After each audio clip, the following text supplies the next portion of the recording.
Armagedón, el apocalipsis, el fin del mundo. Lo han predicho miles de veces, pero en el 1200 a.C., de hecho ocurrió, y nadie lo vio venir. Las grandes civilizaciones de la era fueron arrasadas en una sola generación. Decenas de miles murieron o fueron desplazados. Y después todo se desplomó. Lo que ocurrió a finales del siglo XIII es aún un misterio. Esta catástrofe fue registrada en la Ilíada y la Odisea de Homero, y en el libro de Josué y el libro de los jueces en el Antiguo Testamento. Pero, ¿qué causó esta épica destrucción? ¿Fueron los humanos, la naturaleza? Es un debate que ha durado décadas. Pero nueva evidencia arqueológica encontrada en antiguas ruinas a alturas inimaginables podrían finalmente arrojar algo de luz sobre el origen de este antiguo cataclismo.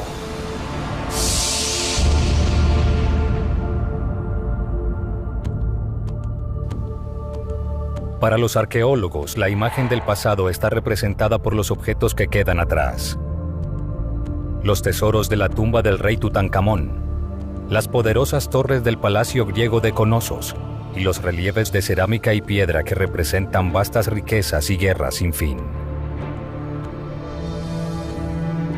Este era el mundo antiguo del 1300 a.C., la Edad de Bronce, llamada así por la metalurgia de sus armas.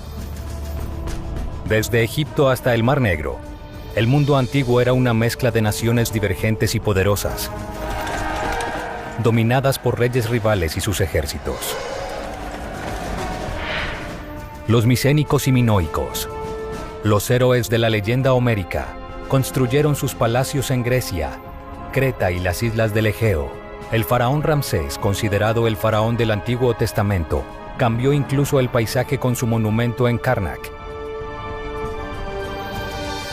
Los guerreros hititas, enemigos bíblicos de Egipto, dominaron lo que ahora es Turquía y el norte de Siria, mientras que los cananeos, mercaderes de la gran ruta comercial, controlaron lo que se convertiría en Tierra Santa, Israel, Líbano y Jordania.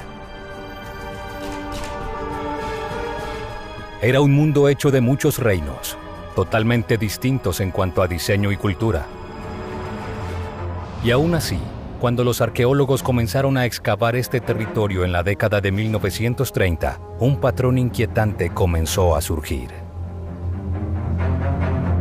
Lo que tenemos es una serie de destrucciones. La mayoría de las ciudades principales, pueblos, palacios, fueron destruidos por alguna razón. Aunque la evidencia de deconstrucción fue generalizada, en casi todos los casos, el periodo del colapso fue el mismo.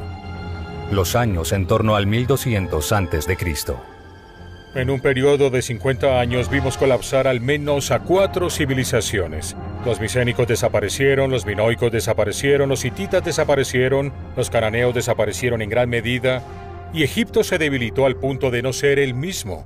Es lo asombroso de esto, se trata de las mayores civilizaciones del mundo y todas colapsaron al mismo tiempo en 1 o 2 generaciones. El periodo de Ramsés inició muy fuerte, con edificaciones espectaculares y una riqueza increíble, y luego hubo pequeños quiebres en todo el tejido social, economía, religión. Podías ver que todo se desmoronaba. En el reinado de Ramsés III hubo una inflación tremenda. Vemos que los monumentos se hicieron en menor escala. También vemos grandes problemas económicos con la base imponible del país, porque mucha tierra sujeta a impuestos fue eliminada de las listas de recaudación. Mucha gente cree que a partir de esta época los egipcios dejaron de tener la confianza en sí mismos que tenían ante los dioses. Vemos un tipo completamente nuevo de peticiones a los dioses, oraciones clamando, por favor Dios, ayúdame, algo que nunca habíamos visto en esta época. Después de un siglo de progreso, que vio el desarrollo de la primera escritura alfabética en Ugarit, en el 1300 a.C., y la primera notación musical en Siria, el registro escrito termina abruptamente. A lo que sigue se le dará un nombre siniestro: la Edad Oscura. La Edad Oscura en el Egeo y el Mediterráneo Oriental tiene 2 connotaciones. Una es, para los antiguos, perdieron la mayoría de las características de la civilización. Se llama así en parte porque la civilización tal como la conocemos desapareció por un par de cientos de años. En Grecia olvidaron cómo escribir, olvidaron cómo hacer grandes edificios, arquitectura masiva. Y les llevó 200 o 300 años salir de esto. Pero también fue un periodo oscuro para nosotros. Sin registros escritos, los arqueólogos estaban desconcertados por la evidencia de migraciones masivas en todo el mundo antiguo, que datan del 1200 a.C. En la isla de Creta, mercaderes y comerciantes se alejaron de los asentamientos costeros, moviéndose tierra adentro hacia las montañas habitadas por granjeros y pastores. En el Istmo del Norte, el área justo detrás de mí, parece que casi no hubo asentamientos. O quizás hubo una dispersión de pequeñas aldeas en el periodo micénico. La población era muy escasa. Para el siglo XII, la población creció considerablemente. Pero ¿de dónde provenía esta población y por qué vino? No está del todo claro. La destrucción en las ciudades que dejaron atrás da testimonio mudo de que no fue un éxodo pacífico. Puede ser muy difícil determinar la causa de una destrucción. Cuando excavas, es bastante obvio que algo ha sido destruido. Hay fuego, ceniza, madera quemada, esqueletos. Pero, ¿qué fue lo que causó tal destrucción?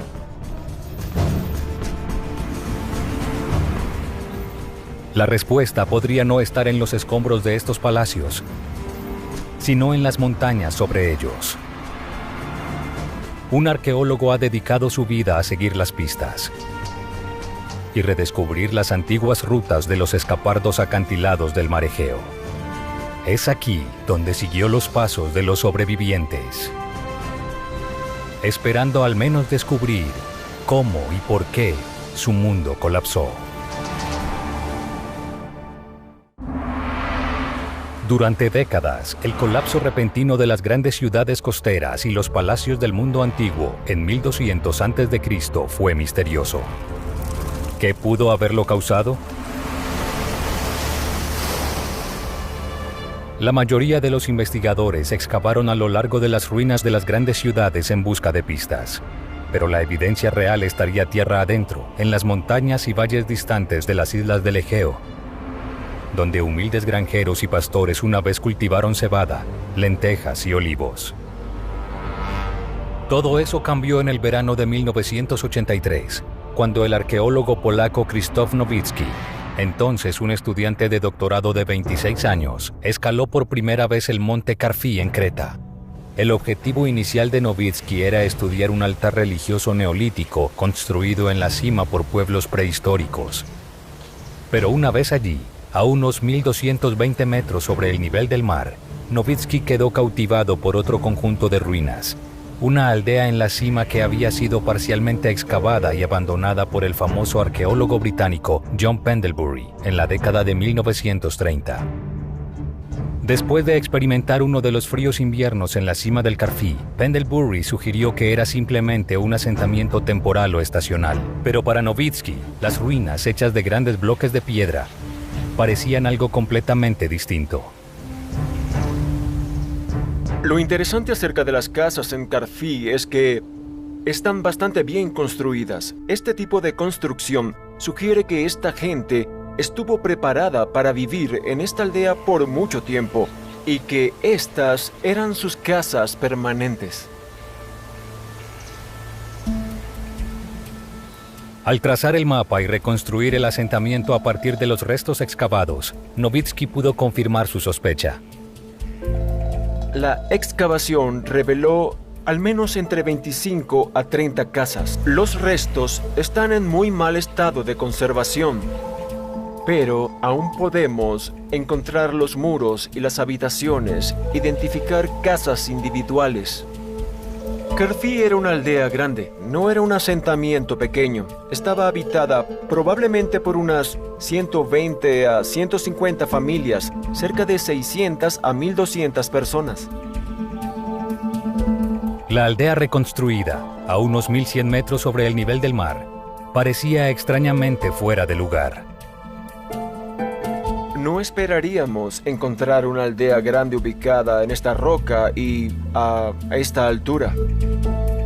Ahora estamos al sol y quizá a unos 35 grados, pero si viniéramos aquí en invierno, haría mucho viento y mucho frío.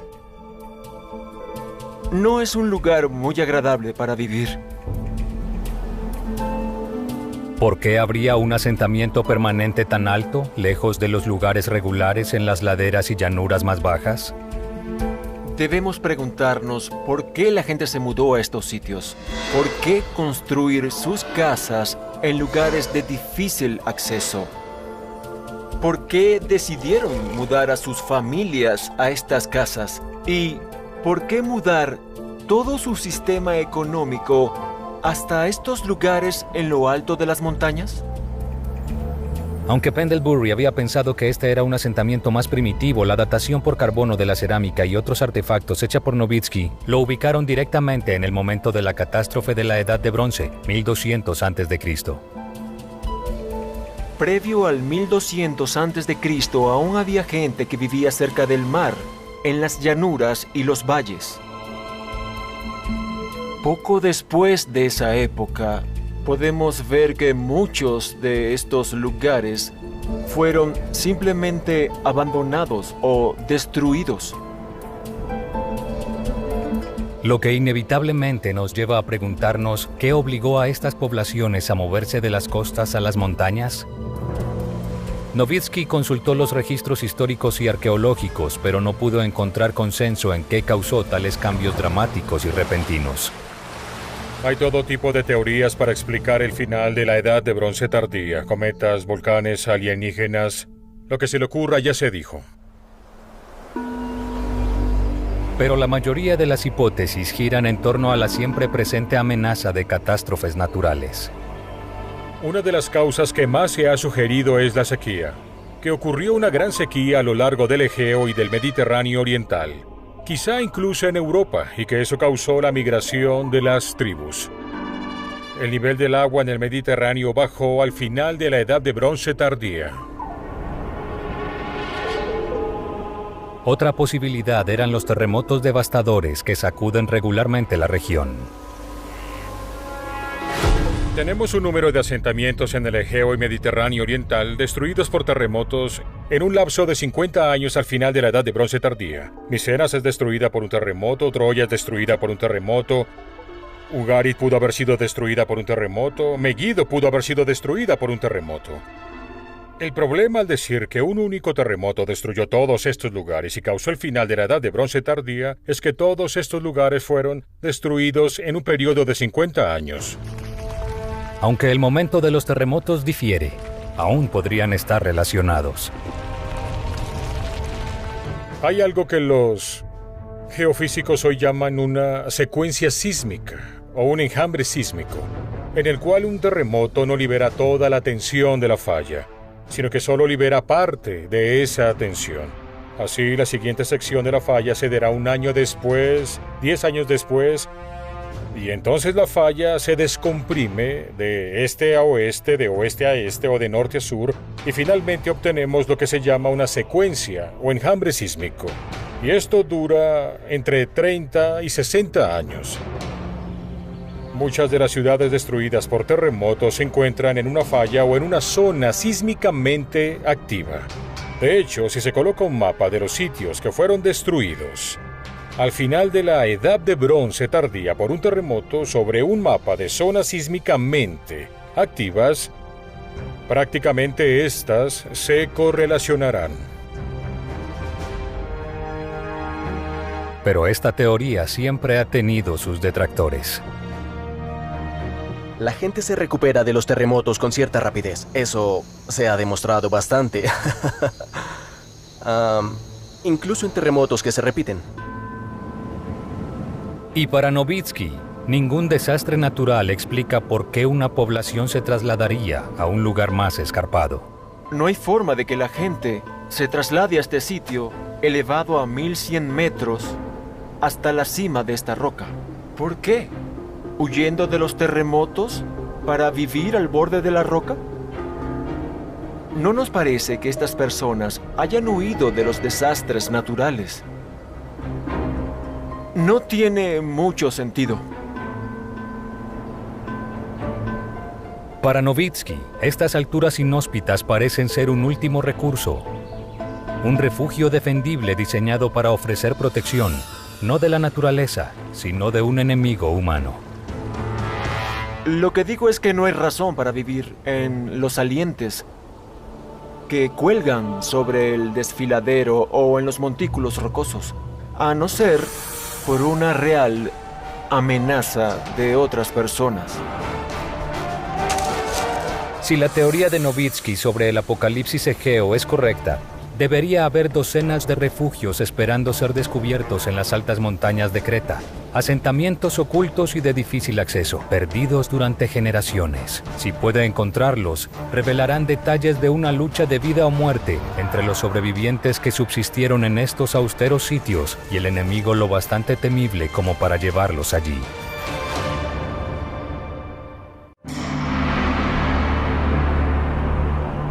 Existen muchas teorías de lo que pudo haber causado el apocalipsis del 1200 a.C. que destruyó la poderosa edad de bronce de los hititas, cananeos, micénicos y minoicos. Algunos han apuntado a desastres naturales, enfermedades y pestes, incluso a la furia de un dios iracundo. ¿Pero podría haber sido un enemigo humano? Y de ser así, ¿quiénes eran estos pueblos que enviaron a estas culturas poderosas al olvido en tan solo una generación? Durante décadas, los arqueólogos examinaron las abundantes ruinas, pero solo encontraron unas pocas pistas aisladas. Luego, en la década de 1930, una tablilla de piedra portadora de un mensaje desesperado fue desenterrada al norte de Siria, encontrada en las ruinas del palacio de Ugarit, destruido por un incendio alrededor del 1200 a.C., era un indicio de la destrucción que vendría. El rey de Ugarit dice: Padre, 7 barcos enemigos han sido avistados. Han causado gran daño a mi nación. Si ves alguno más, por favor, házmelo saber. La tablilla jamás fue enviada. Se encontró en el horno listo para encenderse, cuando obviamente los barcos enemigos regresaron y destruyeron el pueblo. ¿Quién era este enemigo que vino del mar? Solo una cultura, la egipcia, sobrevivió al colapso de la Edad de Bronce para darle un nombre a este enemigo. Antiguos jeroglíficos hablan de un adversario terrible, unos guerreros conocidos simplemente como los pueblos del mar. Es a través de los egipcios que tenemos todos los detalles del aspecto de los pueblos del mar y sus medios de transporte, además de los textos que escribieron en sus muros. Los egipcios también incluyeron escenas pictóricas y de esta manera nos muestran cómo lucían estos pueblos. Podemos ver el tipo de cascos que usaban, el tipo de tocados que usaban. Podemos verlos moviéndose en carros de bueyes, en ocasiones con sus familias, esposas, hijos, pertenencias. Fue un movimiento masivo que afectó a todas las culturas antiguas en el Mediterráneo oriental. Algo que nunca había ocurrido antes. Cada cultura en el área, incluso las bien establecidas y tan poderosas como la egipcia, fue amenazada por estos pueblos del mar, porque además no vinieron a atacar sino a asentarse. Esto es lo que el arqueólogo Krzysztof Novitsky imaginó cuando vio por primera vez las ruinas en lo alto de Carfi.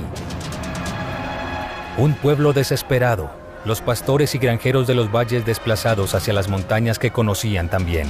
Pero ¿podría probar que Carfi no fue una anomalía, sino solo un ejemplo de la evacuación sistemática de todo un pueblo? Novitsky se dedicaría a probar esa teoría durante los siguientes 20 años. Solo y con las provisiones mínimas, metódicamente escaló las cimas de montañas tan empinadas que a menudo tuvo que aferrarse a la pared del acantilado o encontrar antiguos apoyos tallados en la roca para transitar por los lechos de esquisto suelto. Y es aquí, en estas cumbres imposibles de escalar, donde encontró lo que sería su mayor descubrimiento, el asentamiento en la cima de la montaña Catalimata. Solo se puede llegar al sitio ascendiendo por una pendiente de piedra suelta, luego escalando un sendero casi invisible a lo largo del acantilado. En 1990 llevó al arqueólogo estadounidense Donald Haggis como testigo. Este asentamiento es extraordinario y está construido sobre acantilados de piedra caliza que se erigen bruscamente sobre la llanura. Y tienes que llegar escalando una cuesta empinada y luego ingresar a un cañón a través de una entrada estrecha. Los artefactos encontrados en el sitio muestran la imagen de un pueblo que vivía al límite. Simples habitantes del interior de la isla, pastores y granjeros, que habrían tenido que trasladar todas sus posesiones una por estos empinados senderos. Habrían tenido que cargar a los ancianos y a los enfermos, enterrar a sus muertos en tumbas excavadas en las cimas de las montañas. Debieron haber abandonado al ganado y sus campos, para atenderlo solo cuando las condiciones fueran lo suficientemente seguras como para permitirlo. La evidencia que recuperamos durante la investigación sugiere que usaron el asentamiento por un tiempo considerable. Es muy incómodo para poder vivir, no es propicio para la expansión de asentamientos. Aunque la vida en la cima de Katalimata debió haber sido extremadamente difícil, habría tenido una ventaja: protección. Estos lugares pueden ser una pesadilla para los extranjeros. Sin el conocimiento de la topografía local, de verdad es muy difícil escalarlos o encontrarlos. Son como fortalezas. En cierto sentido, usar el terreno y, a veces, como mucho de la investigación ha apuntado, no solo utilizar el terreno, sino también utilizar muros fortificados bastante efectivos. Cualquier enemigo que tratara de invadir el asentamiento habría sido avistado a kilómetros, lo que permitiría a los pueblos de la montaña prepararse. Los invasores se habrían visto forzados a avanzar en fila, haciendo imposible empuñar un arma mientras se aferraban al acantilado. Aún así encontrarán el camino. Era muy fácil detenerlos. Incluso unos pocos hombres podrían detener a un grupo mucho más fuerte de intrusos o enemigos aquí en estas estrechas salientes. Katalimata fue solo el primero de muchos refugios que Novitsky descubrió. Después de escalar casi 2000 montañas en Creta, identificó 80 refugios diferentes que datan del 1200 a.C. Un factor común y unificador en la orientación y diseño de estos asentamientos lo convenció de que el enemigo para el que fueron construidos eran los pueblos del mar. ¿Cómo sabemos que estos pueblos temían a las personas que venían del mar y no que tenían miedo de sus vecinos? Esto solo se puede hacer analizando cómo defendieron los asentamientos. Carfi está completamente abierto por el área de las montañas detrás de este, así que sabemos que no esperaban que el enemigo viniera de estas montañas. Construyeron estos lugares porque tenían miedo de la gente que venía del mar. La influencia de los pueblos del mar cambiaría la cara del mundo antiguo. Pero, ¿quiénes eran estos pueblos? Tenemos tres grandes preguntas. ¿Quiénes eran? ¿De dónde vinieron? ¿Y a dónde se fueron?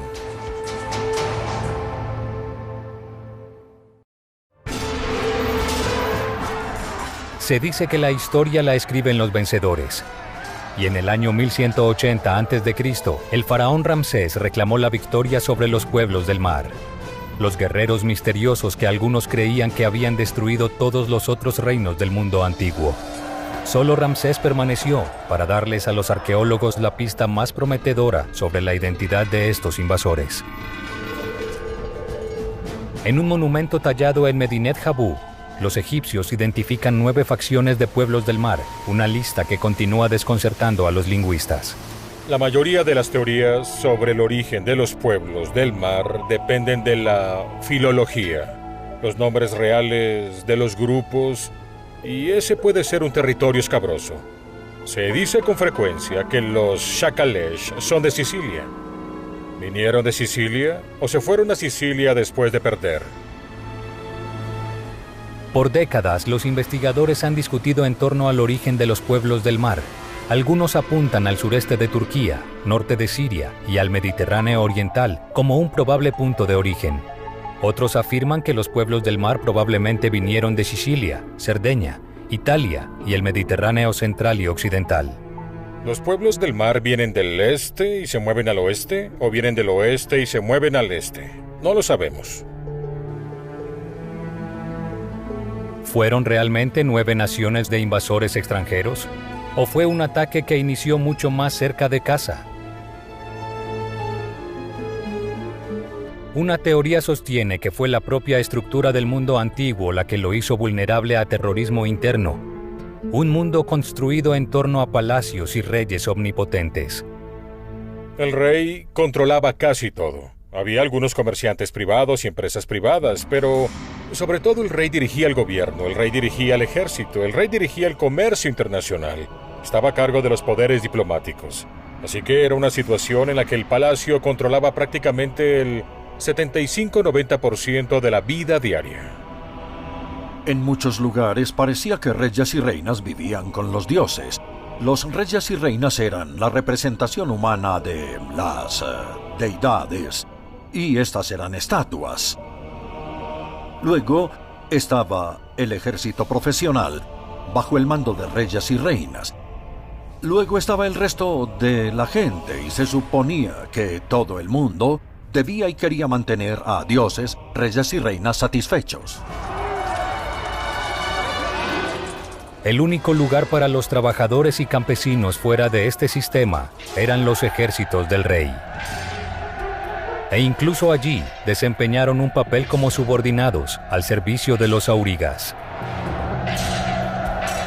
La batalla típica en la Edad de Bronce tardía parece haber sido entre 2 ejércitos de aurigas.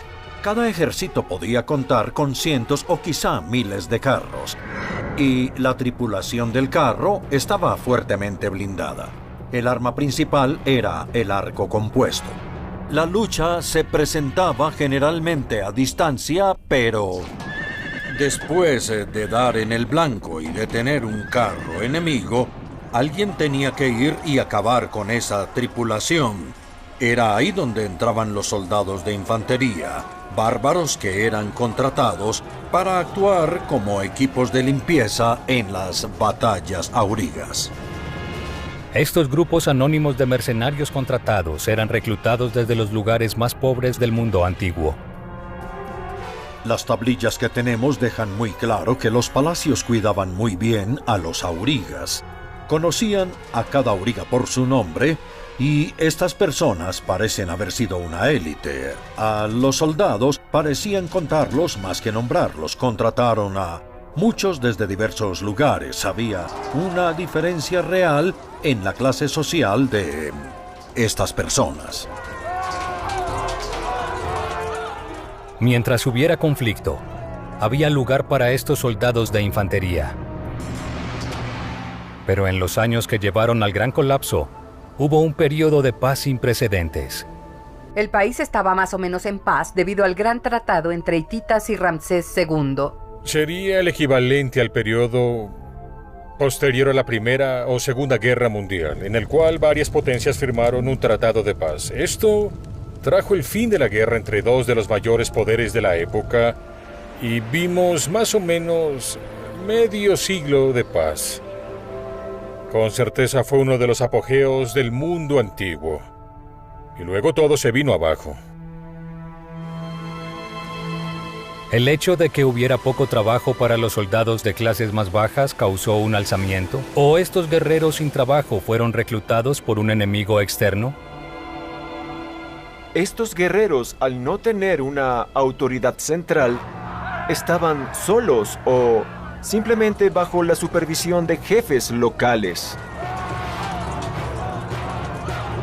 Podían hacer lo que quisieran y nadie podía tocarlos.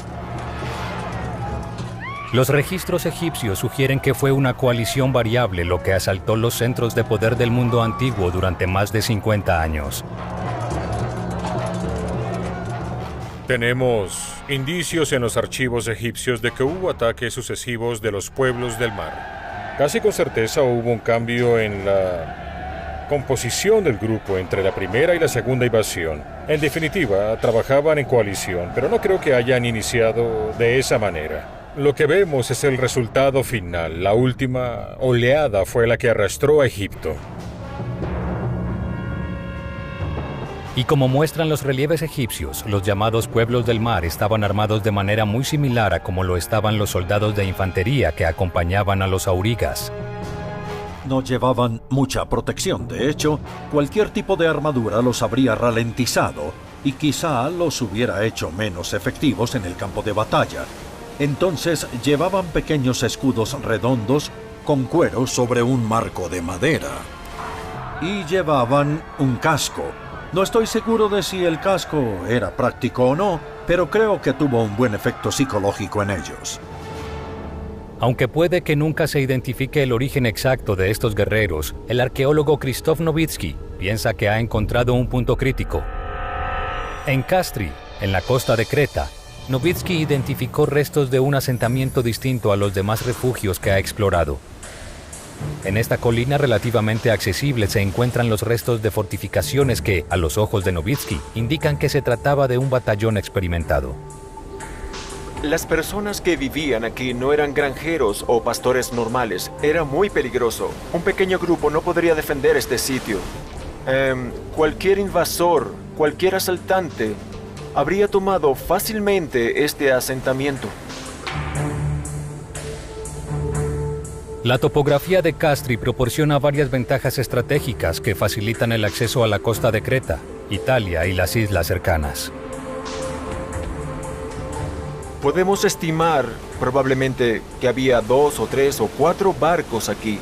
Tal vez alrededor de 50 a 100 o incluso 200 hombres, los cuales hubieran bastado para invadir y asaltar los lugares costeros de Creta. Si Nowicki está en lo cierto, los pueblos del mar no fueron los últimos en comprender la importancia estratégica de Kastri. En la década de 1940, invasores nazis tomaron esta misma ladera en su propio intento de dominar la isla. Pero mientras las tropas alemanas fueron expulsadas de estas colinas, los pueblos del mar invadieron Creta y el Egeo. El alcance de la destrucción, especialmente en Anatolia, en el centro de Grecia, no señala un grupo desorganizado, sino que nos habla de una máquina militar bastante eficiente. Pero si esta fuerza representa invasores externos, guerreros locales descontentos o alguna combinación de ambos, la pregunta sigue siendo la misma. Lo sorprendente de todo esto es que este grupo de merodeadores y piratas lograran destruir las mejores civilizaciones. ¿Y cómo lo lograron? Sigue siendo la pregunta principal. La respuesta no puede estar en la naturaleza de los pueblos del mar, sino en sus estilos de combate.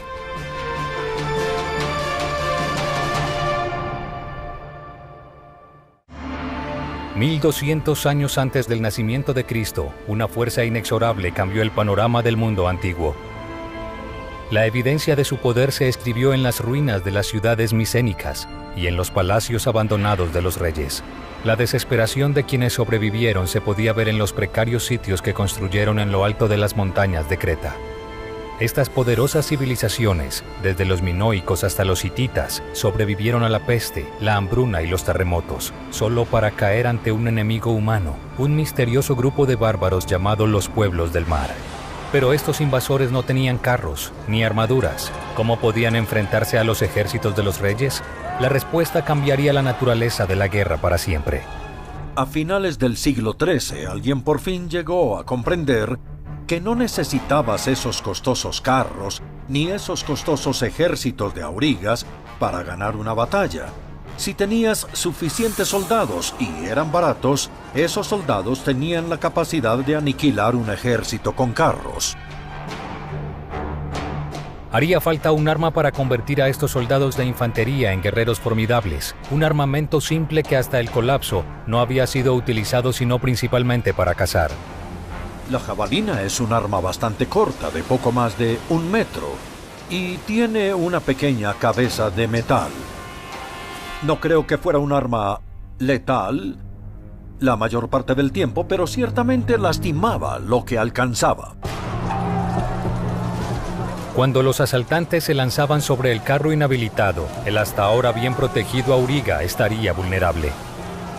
Tanto el auriga como el arquero del carro llevaban un coselete con una armadura de escamas que pudo haber pesado entre 14 y 20 kilos, por lo que obviamente no podían correr y no estaban en posición de defenderse cuerpo a cuerpo en el combate. En este punto, un grupo de asaltantes armados con espadas cortas y escudos ligeros habría tenido la ventaja, tanto en número como en movilidad. Todo lo que necesitas hacer es herir a un caballo y ese carro se detiene. Si podían lanzar sus jabalinas a 40 o 50 metros y derribar el caballo de un carro, entonces estaban listos para entrar en combate cuerpo a cuerpo, con armas mano a mano, y en ese momento la tripulación del carro ya estaba condenada. Con cada éxito, las filas de los invasores crecieron y se extendieron por el Egeo. Solo Egipto pudo resistir el ataque, aunque el conflicto lo debilitaría para siempre. ¿Cómo resistieron los ejércitos del faraón una embestida que extinguió potencias como la micénica, minoica e hitita? Había mucho intercambio de correspondencia diplomática y había mucho comercio, especialmente de oro que salía de Egipto a través de Nubia. Y también bienes como caballos traídos a Egipto y diferentes tipos de mercancías. Así que fue un periodo de mucha comunicación entre todas estas potencias. Se les advirtió que esta gente se acercaba a Egipto, lo cual era muy importante para la defensa. Trasladaron la capital de Egipto al norte para defenderse de estas personas, por lo que estaban bien preparados. Es muy posible que los egipcios recibieran información a través de mensajeros diplomáticos y comunicación con las otras civilizaciones a medida que caían una a una. Había sistemas de espionaje increíbles en el mundo antiguo y por supuesto los egipcios tenían su grupo de espías mensajeros y así sabían lo que venía antes de que los golpeara. Y en este momento, los egipcios sabían que, contrario a su nombre, la mayor fortaleza de los pueblos del mar no estaba en el agua, sino en la costa.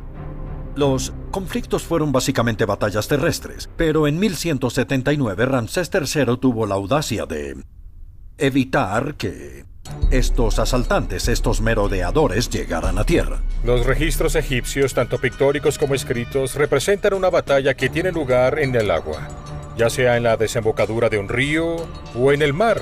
Es difícil de decir, pero hay botes, hay personas ahogadas. Obviamente hubo una gran batalla en el agua. Estaban en sus botes indefensos. Los arqueros egipcios estaban ubicados en la orilla o en otros barcos. Eran un blanco fácil. Diezmados por los arqueros del faraón, el ataque final de los pueblos del mar fue dispersado. Pero la forma de entrar en guerra jamás sería la misma. En la Edad de Bronce tardía, la defensa de una comunidad recaía sobre una élite en los aurigas y sus arqueros. En la Edad de Hierro que sigue a esta catástrofe, la importancia de la infantería es mucho mayor y los aurigas son relegados. Aún son usados para operaciones de flanqueo, pero la verdad es que ya no son esenciales. Ahora lo es la infantería. En apenas unos pocos años, los reyes y ejércitos del mundo antiguo cayeron. En ese periodo surgirá una nueva población.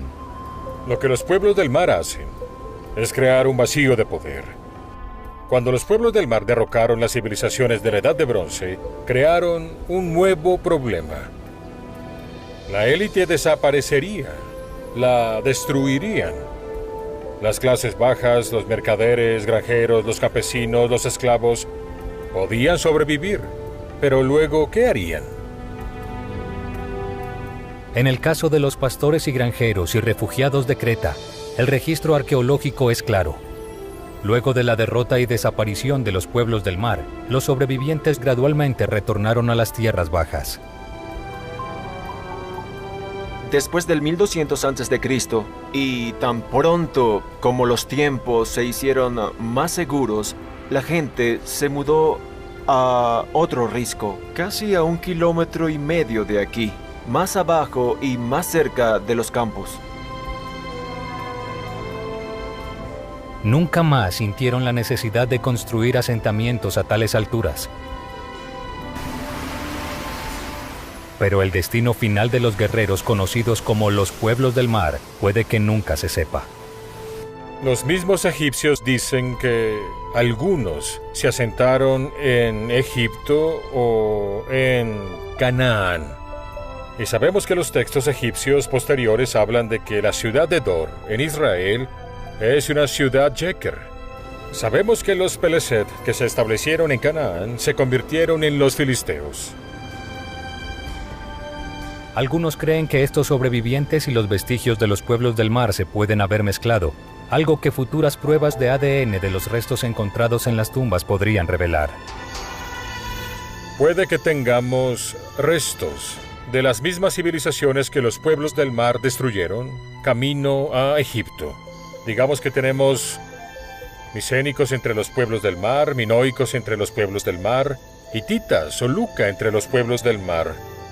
Bien pudo haber sido una de las pocas oportunidades que les quedaba unirse a los pueblos del mar, el mismo grupo que deshizo su civilización. Y así las filas de los pueblos del mar pudieron haber aumentado con las mismas personas que acababan de conquistar. Lo que es innegable es que después de la caída, emergió algo totalmente nuevo. Veremos la Edad Oscura por cientos de años mientras el crisol cultural se mezcla.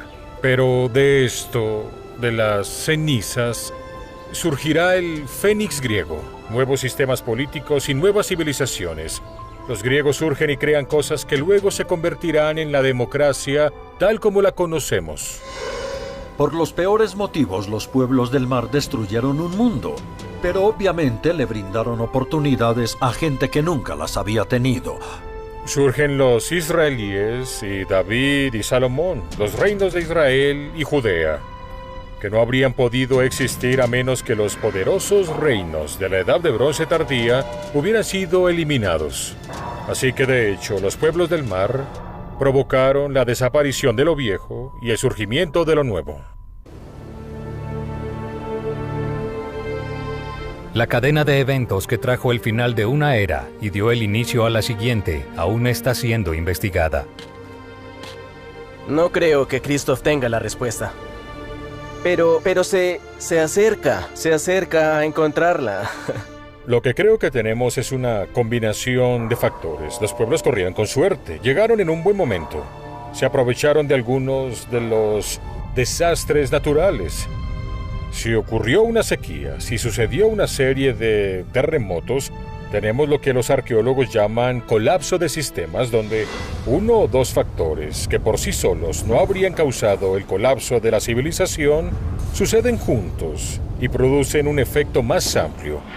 Los pueblos del mar lograron aprovechar una debilidad en las defensas de estas poderosas civilizaciones donde anteriormente no había existido ninguna.